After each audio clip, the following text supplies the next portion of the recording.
I think the really important thing that I want to make clear here is that the concept of this clarity, this role clarity, is not about having job descriptions or position descriptions. Please, if you're listening to this now and you're going, oh, but I've got a series of position descriptions, that's not what we're talking about. No. We're actually talking about pulling your business apart and going, of the things that we need to do, who is best positioned in our business to do that, and are they actually doing that?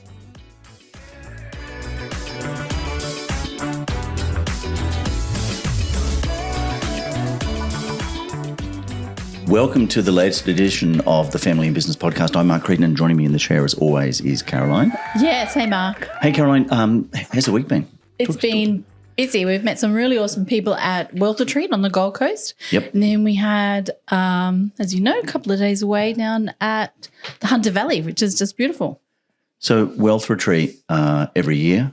Metropole runs the Wealth Retreat on the Gold Coast. I've been running for 20 years, and it's always good just to get. You know what I reckon is the best part is just getting together with like-minded people. Yeah, I think so. And all different levels of investing and different business owners. But you know, like a lot of the things that we talk about, right, is that it's not about it's not so much about investing strategies as such, although that's obviously covered, especially with the changes to the tax laws, et cetera. But really it's a bit like in our mastermind program for families in business, it's just being able to have people around you who have kind of walked the path that you've walked, or are walking the path that you're walking as well. And just to be able to go to somebody, hey, you know, this is an issue I'm having. And they go, oh, yeah, I'm having that issue as well. Yeah, it was interesting. I had a couple of conversations like that while we were there, and different people. Someone was the guy that I was talking to, lovely guy, was a doctor, and we were sort of talking about what his problems were essentially, and then I said, you know, your issues that you're having in your business are exactly the same as the gentleman I was just speaking to half an hour earlier. Yeah. But we see that they're not unique, even though they think they are. You're as unique as everybody else around you. But we see that all the time, which is probably a nice segue, because today we're going to talk about role clarity, how to get role clarity in your business. Yep. And we've got a 5-step process, right, to talk about role clarity. But let's talk about why we need to have role clarity first. Well, I can't be good at everything, so you need to know what I'm good at. Is this being recorded? Can I get an extract of that? No, you're right. So you can't be good at everything, and you shouldn't be good at everything. Like we often talk in the mastermind program, we talk about being in your genius. And what you want to do is work out what your genius is and to be in it. And I think the big thing about, particularly, you know, like a family business, if it's a husband and wife or, you know, that kind of a business, you want to be doing what you're really good at, what you're best at, what's going to bring the most value to the business, but also what makes you bloody happy. Yeah? Yep. Because otherwise, what's the sense? You might as well just go get a miserable job in the government and be unhappy like everybody else. No, I mean, I'm saying everybody in the government's unhappy. Not everybody in the government's unhappy. No, but you know what I mean? Like you see people you know, on the train in the mornings just going to a job they hate. And the Groundhog Day of public service. So you might as well go. If you're going to be in a business and doing something, you should be doing something you love. So that's where role clarity comes into play, right? So, but it's not just for the business owners; it's also for the team members as well. No, definitely the team. I mean, you've got a vested interest as a business owner. You've got a vested interest. You know that you need to look after your people so that you can help them succeed. But then you've also got to pay your bills, so you've got to succeed as well. It's just a non-negotiable. Yep. But if you can get your people to be happy and understand what their strengths are, the performance just seems to create momentum, and there's no worry. Yeah, there's incremental increase. Yep. All right. So we're talking about role clarity. Why do you want role clarity in your business? Is because it's going to help people to work in their genius. It's going to stop the arguments, particularly if you're in a family business. It can stop the arguments about, you know, whether somebody else is swimming in your lane. And then the other thing I think it does is it just enables people to sort of work at their best and be happy. 5-step process. Step number 1. Understand the strengths. Yep. Step number 2 is something that you told me about. Geez, let's talk about step number 1. Well, we kind of did. Okay. So step number 1 is just really understanding the strengths, whether it's you in as the business owner or for your team. Yep. Like I was chatting to somebody at Wealth Retreat as well, same thing, and they went, oh, you know, I just don't know sort of what motivates my team or what their strengths are. I went, well, you got to ask them. Let's work out. So step number 1, get clarity on what everybody's strengths are. Yep. And weaknesses. I mean, everybody knows a SWOT. Actually, I was talking to one of the sales guys today, and I said to him, well, what are your strengths? What are your strengths? Because if you know what your strengths are, then you'll be able to do your job better. Yep. And look at what you're not doing 100%. as good. Yep. Okay, so number one, understand your strengths and weaknesses. Step number two? Step number two is review the roles in your business. We can see, and a bit like a government job, you don't want to get your people to be in a, day in, day out, this is my role. You want them to be able to have consistency in what they're doing, but you don't want them to feel like there's a Groundhog Day positioning going on.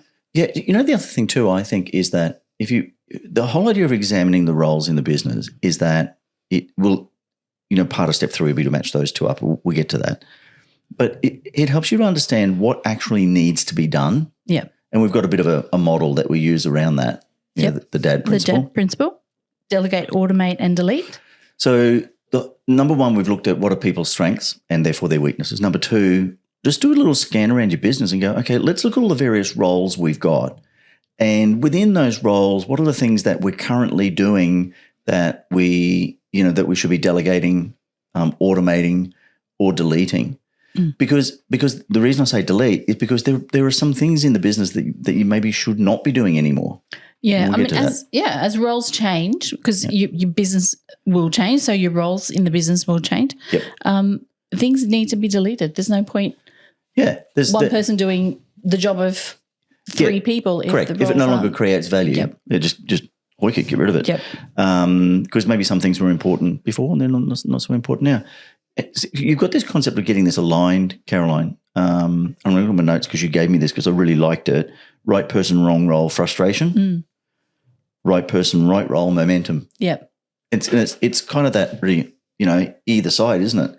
If you've got the right person, and we've seen it, we've helped couples especially where they've got the right people just in the wrong goddamn roles.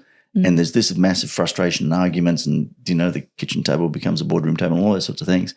Whereas if you get the right person doing the right role, you really just get this massive momentum in the business. And we've seen that firsthand. The business just go boom.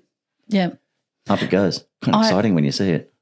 Oh, I think it's cool. I think it's really cool. And it's cool for them, obviously, because the pressure is off. Yeah. And if you do that for your team, the business, sorry to talk over you, but won't change the habit of a lifetime, right? But if you do that for your team and you get the right people doing the right things in your team, that means the business is then less reliant on you as the owner, doesn't it? You can, everybody knows what they're doing. Everybody's having I shouldn't say everybody's having a good time of being dismissive. Yep. But if everybody's got momentum, they've got confidence happening and they're enjoying what they're doing. So you don't have to think so hard for them. Yep. Okay, step number one. So you've gone and you've had a look at your own situation and your team and you've worked out what their strengths and weaknesses are. Step number two, you've taken a bit of a helicopter view and looked at your business and gone, of all of the various roles we've got in the business, what do we still need? What's still relevant? And then you've matched, step number three is then to match those roles with those skills. Yep. So that's really putting the pieces, like we often say that a business is like a jigsaw puzzle. And the pieces really only go in effectively one way or the picture just looks odd. So this is really about grabbing that piece and just turning it around and making it slot in so it fits perfectly into the big picture of your business. Yeah.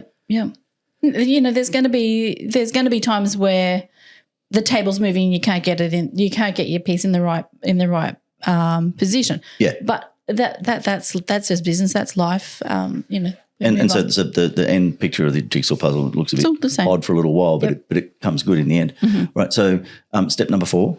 Let's review. I've got here review and refine the roles. Yep. So if, there's the clarity is not as good as it should be and you're looking at that, you're going, okay, let's go another way. If things are clear, you can't just – if everybody's doing their role, then you can't just set and forget. No. Because as your business changes, as people learn and grow, things aren't going to be the same. And if they remain the same, then you really need to look at yourself and go, I haven't got my business plan in place. I haven't got any plans in place, so I ain't going nowhere. The other thing also that then we've seen this, right, with businesses that we've coached but also businesses that we run, where we've seen that we've got somebody in a role and then as they perform that role, you look at them and you go, wow, they've got this thing, they've got this special skill, they've got this ability that is not being fully utilized in that role. So let's help them tweak that so that we can actually tap into something they're just naturally really good at, you know? And so the whole idea of reviewing is not just making sure that you've got the strengths sorted out for each person and then fitting into the role, but they may have actually developed more strengths. They've grown over time.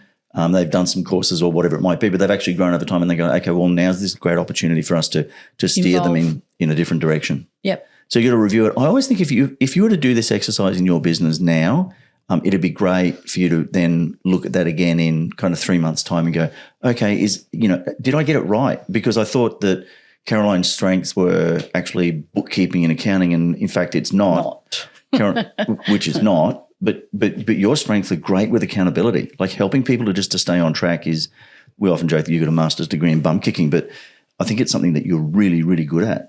Is just helping people to go, oh, you didn't get that done. Well, why is that? Let's not just go, oh, I didn't get it done, I'll do it next time. Let's pull that apart and have a look at why that is and how we can create some tools to help you to get there. Yeah. Yeah. I like the fact that in business, your business grows and that means that your people are growing. Yep. And if you can get your people and your team around you to feel that they're a part of that growth, I love that about business. Yep. 100%. Well, I mean, that's kind of why you do what you do, right? It is so that the reason that you're in your own business is because it's going to give you some freedom and some flexibility, even though it may not feel like that at times. But it gives you the opportunity to grow and evolve, which often a job doesn't. Often jobs you're just stuck in this one lane. You don't get the choice of how you're going to grow. No, so evolution. Often that's often the case, and we like to think that. The businesses we work with and the business we run, our team do actually have the ability to evolve. But again, that's an active review process. Yeah. Right. Yep. Step number 5. Stop, start, keep going. Yeah. So I think that's what I've got there. It's a simple exercise, right? So just to recap, you've gone through the process. You've gone, okay, what is everybody's strengths and weaknesses? What are the roles that we actually have in the business and that we need to continue to have in the business? And then I've matched those roles to those strengths. It might mean moving, pieces around the chessboard. And now, and then we're going to review it. But I think that one of the overarching things you can do is to just stop and go, hang on a second, all the things that we are doing in our business now, what are some things that we could actually stop doing? What are some things we need to start doing? And what are the things we really need to double down on? Yeah. And that's something that we do. We review on a fairly regular basis, probably every 6 months or so. We just pull it apart and go, hang on a minute. And I think the bigger your team, you should do that very consistently. And because one of the really cool parts about business these days is AI. Well, I was going to say it's not necessarily about size because size doesn't matter, but it's I think AI is having such a huge impact that it might be that you don't need some roles in your business, or you could merge other roles, or you could be more efficient or effective in other ways. I'm not talking about AI necessarily replacing people, but just making the product or service that you deliver more effective and more efficient in the way it's delivered. So it's a great opportunity to sit back and look at the business critically and go, well, hang on, what we did a year ago, and if we look in our mastermind coaching business, what we did a year ago in order to help our clients has evolved and changed because of AI. Yeah. Yep. I mean, we've got different levels of competition. We've got different people doing different things, but it's evolved, and so we've got to evolve with it. So there's some things that we needed to stop doing, but more importantly, some things we needed to double down on, which is making one-on-one connections with people and actually helping people to understand that from a coaching perspective, what we talk about is real world personal stuff, not Chat GPT rubbish. Chat GPT, chirpiter. Yeah, do you know what I mean? So definitely. So you've got the opportunity to actually go, well, hang on, what are some things we were doing 6 months ago that we probably shouldn't be doing? What are some things that we were doing that we weren't doing that we really need to start doing? And then I think the really big thing is what are the things, because we're talking about keep doing, right? But things fall from the wayside a little bit. Do you remember we used to do that? Oh, we used to do that. Like, do you know what I mean? Oh, yeah, we used to. Oh, we used to do that. We stop doing that. We have that conversation all the time, right? Yeah. And I always say the two things I hear the most as a coach are, I know that. I know you know it, but you stop doing it. You're not doing it. Right. And the other one is, we used to do that, but you stopped doing it for whatever reason. We used to do that. We used to do that, right? And so I think that's the opportunity to go, hang on a second, well, these are the things we need to either start doing again, or if we're doing them only at like 20%, we need to double down and one of the big things that I see with people, I stopped doing that, meetings. Yeah. A lot of business people said, oh, yeah, we used to have meetings, but we sort of dropped off the wagon because everybody got busy. And yep. No, that is just one of those things you go, you cannot jump, that cannot be left off the list. But, I mean, with talking about AI and where we're going with that, I think using AI as a part of people's strengths doesn't eliminate the role, but it just gives people the opportunity to enhance what they're doing. Perform at a higher level. Performing at a higher level and getting rid of the repetitive things that they have to do. So to recap on those 5 things. Step number 1 is to understand the strengths and weaknesses. Step number 2 is to work out what are the roles. Yep. Step number 3? Step number 3 is match the roles to the strengths. Step number 4? Step number 4 is review and reset. And then number 5 is stop, start, keep going. I think the really important thing that I want to make clear here is that the concept of this clarity, this role clarity, is not about having job descriptions or position descriptions. Please, if you're listening to this now and you're going, oh, but I've got a series of position descriptions, that's not what we're talking about. No. We're actually talking about pulling your business apart and going, of the things that we need to do, who is best positioned in our business to do that, and are they actually doing that? Yep. Do they enjoy it?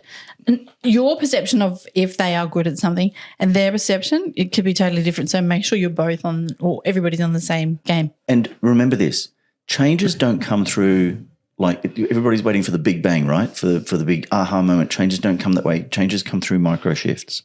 So my challenge to you this week, our challenge to you this week, is just pick one role within your business and pull it apart using that process. Who's doing it? What are their strengths and weaknesses? Does the role description, if you like, still really fit within the business? Are they properly matched? And what are some things that you should be start doing, and keep doing? If you do that with one role in the business, you'll get this incremental, and you just do one a week over the next, however many weeks for the major roles you've got in your business. Yep. Awesome. Cool. Great day. Good stuff. Great session. Thanks, Caroline. It's good. These are the sort of things that we teach all the time in our Family and Business Mastermind program. If you're listening to this podcast on your favorite podcast host, please like, comment, subscribe, because it'll help you to get the episodes much quicker. If you're watching this on YouTube, drop a like, subscribe to the channel, and if there's something you'd like to hear us talk about, drop it in the comments below. Until we see you next time, please make sure you spend time with those who matter most.